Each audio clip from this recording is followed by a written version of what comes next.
again for participating in these discussion breakout sessions. Thank you very much. Thank you very much. I think they're very important. Thank you very much. And I want you to notice something.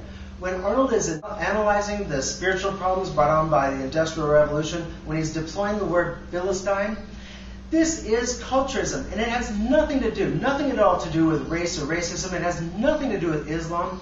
There is culturism apart from these issues. It's important to realize that. Now, in terms of this, he did not want the British government to be neutral in terms of culture.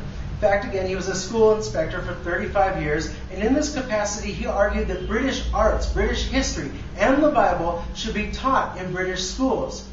Now, he wasn't particularly religious, but he understood that the Bible was a social glue for Britain, and it also helped British morality. In a strong sense, this sort of school policy would reinforce what it meant to be British. Now, foreshadowing culturist issues of today, Matthew Arnold was against diversity. But when he was against diversity in religion, i.e. the Church of England fighting the nonconformists, fighting the Puritans. Why? Because none of these groups wanted money to come from the government to teach about the Bible. Because they all objected that if that money came, it would support a different version of the Bible. He said, come on, put on your big boy pants, grow up. This sectarian bickering is degrading you. We are all Christians here. We should all be teaching the Bible because, again, it elevates us morally and it's got a social glue component to it. Okay, break time.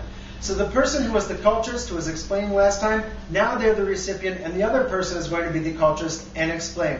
So I want you to turn to your neighbor and explain what Matthew Arnold thought about religion, diversity, and class, and what his solution was for said issues. So ready? You have 3 minutes. Turn to your neighbor. Begin. More specifically, turn to your neighbor and tell them what Arnold said about diversity and religion.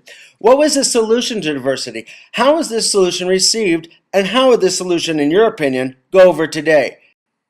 If you have time, you can move on to subsidiary questions, such as what Arnold's cause says about the relationship between diversity, unity, and the possibility of collective action.